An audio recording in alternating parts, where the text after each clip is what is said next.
PDO ಮತ್ತು ಇತರ ಅಧಿಕಾರಿಗಳು ನಿರ್ಲಕ್ಷ್ಯ ವಹಿಸ್ತಾ ಇದ್ದಾರೆ ಎಂದು ಆರೋಪಿಸಿ ಗ್ರಾಮ ಪಂಚಾಯತ್ ಅಧ್ಯಕ್ಷರು ಮತ್ತು ಸದಸ್ಯರು ಪಂಚಾಯತ್ ಕಚೇರಿಗೆ ದಿಗ್ಬಂಧನ ಹಾಕಿದಂತಹ ಘಟನೆ ಇಂದು ಶಿರ್ತಾಡಿ ಗ್ರಾಮ ಪಂಚಾಯತ್ನಲ್ಲಿ ನಡೆದಿದೆ.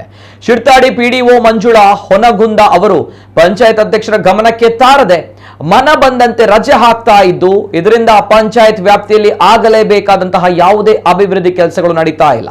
ಅಗತ್ಯ ಕೆಲಸಗಳಿಗಾಗಿ ಬರುವಂತಹ ಜನರು ತಮ್ಮ ಕೆಲಸ ಆಗದೆ ವಾಪಸ್ ಹೋಗ್ತಾ ಇದ್ದಾರೆ ಎಂದು ಗ್ರಾಮ ಪಂಚಾಯತ್ ಅಧ್ಯಕ್ಷೆ ಆಗ್ನೆಸ್ ಡಿಸೋಜಾ ಅವರ ನೇತೃತ್ವದಲ್ಲಿ ಈ ಅಪರೂಪದ ಪ್ರತಿಭಟನೆ ನಡೆಯಿತು. ಪಂಚಾಯತ್ ಸದಸ್ಯರೇ ಸೇರಿ ಕಚೇರಿ ತೆರೆಯಲು ಬಿಡದೆ ದಿಗ್ಬಂಧನ ಹಾಕಿರುವುದು ಈ ಭಾಗದಲ್ಲಿ ಇದೇ ಮೊದಲು. ಪಿಡಿಒ ಮಂಜುಳಾ ಸಹಿತ ಇತರ ಕೆಲವು ಸಿಬ್ಬಂದಿ ಕೂಡ ಅಭಿವೃದ್ಧಿ ಕೆಲಸಗಳಿಗೆ ಸಹಕಾರ ನೀಡ್ತಾ ಇಲ್ಲ. ಅಧ್ಯಕ್ಷ ಉಪಾಧ್ಯಕ್ಷರ ಗಮನಕ್ಕೆ ಬಾರದೆ ಕೆಲವು ವಿಷಯಗಳು ನಡೀತಾ ಇವೆ. ಎ ಗ್ರೇಡ್ ಪಂಚಾಯತ್ ಆಗಿದ್ರೂ ಕೂಡ ಇಲ್ಲಿರುವುದು ಕೇವಲ 2 ಅಧಿಕಾರಿಗಳು. ಹಾಗಾಗಿ ಖಾಲಿ ಇರುವ ಹುದ್ದೆಗಳನ್ನು ಶೀಘ್ರ ಭರ್ತಿ ಮಾಡಬೇಕು, ನಿರ್ಲಕ್ಷ್ಯ ತೋರುವ ಅಧಿಕಾರಿಗಳ ವಿರುದ್ಧ ಕ್ರಮ ಕೈಗೊಳ್ಳಬೇಕೆಂದು ಒತ್ತಾಯಿಸಲಾಯಿತು. ಉಪಾಧ್ಯಕ್ಷ ಸಂತೋಷ್ ಕೋಟ್ಯಾನ್, ಸದಸ್ಯರಾದ ಪ್ರವೀಣ್ ಕುಮಾರ್, ಶೀನಾ ರಾಜೇಶ್ ಫೆರ್ನಾಂಡಿಸ್, ದೇವಕಿ, ಸ್ಥಳೀಯರಾದ ಸೂರಜ್ ಜೈನ್, ಹೇಮಾ ಮತ್ತಿತರರು ಉಪಸ್ಥಿತರಿದ್ದರು. ಇನ್ನು ತಾಲೂಕು ಪಂಚಾಯತ್ ಕಾರ್ಯನಿರ್ವಹಣಾಧಿಕಾರಿಯನ್ನ ಸಂಪರ್ಕಿಸಿ ಸಮಸ್ಯೆಗಳ ಬಗ್ಗೆ ವಿವರಿಸಲಾಯಿತು. ಇನ್ನು ಇಒ ಅವರು ಸ್ಥಳಕ್ಕೆ ಬಾರದೆ ದಿಗ್ಬಂಧನದ ಹಿಂದೆ ಸರಿಯುವುದಿಲ್ಲವೆಂದು ಪಂಚಾಯತ್ ಸದಸ್ಯರು ಪಟ್ಟು ಹಿಡಿದಿದ್ದಾರೆ. ನಾನು ಅದೇ ಹೇಳಿದ್ದೀನಿ ಉಪಾಧ್ಯಕ್ಷರು, ನೀವು ಅಧ್ಯಕ್ಷರ ಗಮನಕ್ಕೆ ತರಬೇಕು. ಮತ್ತೆ ಅವ್ರು ಅವರಷ್ಟೇ ರಜೆ ಮಾಡಿ ಹೋದ್ರೆ ನಾವು ಇಲ್ಲಿ ಎಂತ ಮಾಡೋದು ಸರ್? ನೋಡಿ 3 ತಿಂಗಳ ಸರ್, ನಾನು ಸ್ವಲ್ಪ ಮಾತಾಡ್ತೇನೆ ಸರ್.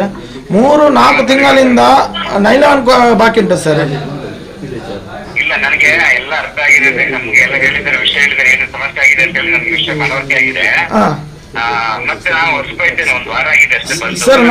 ನಮ್ದು ವಿಷಯ ಏನಂತಂದ್ರೆ ಖಾಲಿ 911 ಮಾತ್ರ ಸಮಸ್ಯೆ ಅಲ್ಲ ಸರ್. ಉಪಾಧ್ಯಕ್ಷರು ಇಲ್ಲಿ ಎಲ್ಲ ಸಮಸ್ಯೆ ಇದೆ, ನನಗೆ ಅರ್ಥ ಆಗಿದೆ. ಯಾಕೆಂದ್ರೆ ನಮ್ಗೆ ಅನುಭವ ಇದೆ, ನಮ್ಗೆ ಎಷ್ಟು ಕಷ್ಟ ಸಮಸ್ಯೆ ಆಗ್ತದೆ ಅಂತ ಹೇಳಿ ನಮ್ಗೆ ಗೊತ್ತಿದೆ, ಪರಿಚಯ ಇದೆ. ಈಗ ನಾನು ಅವ್ರ ಪಿಡಿಒಗೆ ನಿನ್ನೆ ಫೋನ್ ಮಾಡಿ ಹೇಳಿದ್ದೆ, ಏನಂತ ಹೇಳಿ, ನೋಡಿ ಇವ್ರೆ ನಾವು ರಜೆ ಸ್ಯಾಂಕ್ಷನ್ ಮಾಡಿಲ್ಲ, ನೀವು ಏಕಾಏಕಿ ನೀವೇ ರಜೆ ಹಾಕೊಂಡು ಹೋಗೋದಾದ್ರೆ ಅನಧಿಕೃತ ಗೈರಾಜೆ ಅಂತ ಹೇಳಿ ಮಾಡಿ ರಿಪೋರ್ಟ್ ಹಾಕ್ತಾರೆ ಅಂತ ಹೇಳಿದ್ದೇನೆ ಅವ್ರಿಗೆ. ನಾನೇನು ಅವ್ರು ಸಪೋರ್ಟ್ ಮಾಡೋದಿಲ್ಲ, ಯಾಕೆ ನನಗೆ ಪರಿಚಯ ಇಲ್ಲ, ನಮ್ಗೆ ಅವ್ರ ಅಗತ್ಯವೂ ಇಲ್ಲ. ನಮ್ಗೆ ನಮ್ ಡ್ಯೂಟಿ ಆಗ್ಬೇಕು, ಪಂಚಾಯತ್ ಅಭಿವೃದ್ಧಿ ಆಗ್ಬೇಕಂತ ನಮ್ಮ ಉದ್ದೇಶ ಅಲ್ವಾ ಉಪಾಧ್ಯಕ್ಷ? ಸರ್ ಹೆಂಗೆ ಆಗುತ್ತೆ ಸರ್ ಹೇಳಿ? ಪಂಚಾಯತ್ ಅಭಿವೃದ್ಧಿ ನೋಡಿ, ನಮ್ಮ ಆಡಳಿತಕ್ಕೆ ಸಹಕರಿಸದಿದ್ದರೆ ನಾವು ಹೆಂಗೆ ಅಭಿವೃದ್ಧಿ ಮಾಡಬೇಕು? ಸಾಧ್ಯ ಇಲ್ಲ, ಕಷ್ಟ ಆಗ್ತದೆ, ನನ್ಗೆ ಗೊತ್ತಾಗ್ತದೆ. ನೀವು ಹೇಳಿದ್ ನನ್ಗೆ ಅರ್ಥ ಆಯ್ತು. ಈಗ ಒಂದು ಕೆಲಸ ಮಾಡೋಣ ಉಪಾಧ್ಯಕ್ಷ, ನೀವು ನಿಮ್ಮಲ್ಲಿ ಸರ್ ನಮ್ಮ ಸಮಸ್ಯೆ ತುಂಬಾ ಇದೆ, ನೀವು ಬನ್ನಿ, ನಮ್ಮ ಸಮಸ್ಯೆ ಹೇಳ್ತೇನೆ. ನೀವು ನೋಡಿ 1-1.5 ತಿಂಗಳದ್ದು CCTV ಫುಟೇಜ್ ತೆಗೀರಿ ಸರ್. ಎಷ್ಟು ದಿವಸ ಪಿಡಿಒ ಒಳಗಿದ್ರು ಅಂತ ನೋಡಿ. ನಾನು ಶಿರ್ತಾಡಿಗೆ ಬರೋಂದಿಪ್ಪೆ ನೈಲ್ ಲೆವೆಲ್ ಮಲ್ ಬರಬಾರ್ದಿತ್ತೆ. 2-3 ತಿಂಗಳು ಅಂಡ ಐಕ್ ದಾಲ ಮಲ್ದು ಜೇರಕ್ಲು ನಾನು ಸುಮಾರು ಸರಿ ಬರ್ತೇನೆ. ಹಿಂಗೆ ಬರೋಡು ಅನ್ನ ಬೆದ್ರಾಗ ಅದು ಬರೋಡು, ಬೆದ್ರಾಗ ಒಂಜಿ ಸುತ್ತ ಅದು ಬರೋಡು. ಇಂಕ್ ಮಸ್ತ್ ಪ್ರಾಬ್ಲಮ್ ಉಂಡು. ಹಿಂಗೆ ಕರೆಂಟ್ ಇಜ್ಜಿ ಮೊಕ್ಕ ಡೋರ್ ನಂಬರ್ ತಿಕ್ಕದಿಜ್ಜಿ ಅಂಚೆ ಜೋಕ್ಲು ಎಜುಕೇಷನ್ ಮಸ್ತ್ ಪ್ರಾಬ್ಲಮ್ ಆವೊಂದುಂಡು. ಐಕ್ ಮೂಲಕ ಏನೊಂದೇ ಇಲ್ಲ ಆಂಡ ಅಂದು PDO ಇಜ್ಜೇರು ಅವ್ರು ಹುಷಾರಿಜ್ಜಿ ಅಂಚೆ ಪನೊಂದೇ ಇಲ್ಲೇರು ಮಸ್ತ್ ಪ್ರಾಬ್ಲಮ್ ಆಪನೆ ಜೋಕ್ಲು ಎಜುಕೇಷನ್ ಇಪ್ಪಂದೆ. ನಮ್ಮಲ್ಲಿ ಇಲ್ಲಿ ಶಿರ್ತಾಡಿ ಗ್ರಾಮ ಪಂಚಾಯತಿಯಲ್ಲಿ ಇದು ಸಿಬ್ಬಂದಿಯ ಇದು ಕೊರತೆ ಕೂಡ ಇದೆ.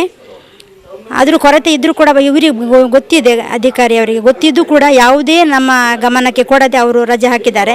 ರಜೆ ಹಾಕಿದರೂ ಕೂಡ ಪರವಾಗಿಲ್ಲ, ಆದರೆ ಸೆಕ್ರೆಟ್ರಿ, ನಮ್ಮಲ್ಲಿರುವ ಸೆಕ್ರೆಟ್ರಿ ದಾಮೋದರ್ ಇದ್ದಾರೆ, ಅವರಿಗೆ ನಾನು ಚಾರ್ಜ್ ಕೊಡಲಿ ಅಂತ ಹೇಳಿದ್ದೇವೆ. ಆದರೂ ಕೂಡ ಅದು ಅವರು ಯಾವುದೇ ಇದು ಮಾಡದೆ, ಯಾವುದಕ್ಕೂ ಕೂಡ ಚಾರ್ಜ್ ಕೊಡೋದಾಗಲಿ ಏನನ್ನು ಕೂಡ ಡಿಸ್ಕಸ್ ತಗೊಳ್ಳದೆ ಅವರಷ್ಟೇ ಅವರು ರಜೆ ಮಾಡಿ ಕುಳಿತುಕೊಂಡಿದ್ದಾರೆ. ಸಾರ್ವಜನಿಕರು ನಾವು ಹೊರಗೆ ಹೋಗುವಾಗ ಅವರ ಇದು ಸಮಸ್ಯೆಗೆ ನಮಗೆ ಪರಿಹಾರ ನೀಡಲಿಕ್ಕೂ ಕೂಡ ಗೊತ್ತಿಲ್ಲ. ಅವ್ರ ಜೊತೆ ಮುಖ ಕೊಟ್ಟು ಮಾತನಾಡಿ ಕೂಡ ನಮಗೆ ಕಷ್ಟವಾಗುವಂಥ ಇದು ಬಂದಿದೆ, ಸಮಸ್ಯೆ ಬಂದಿದೆ.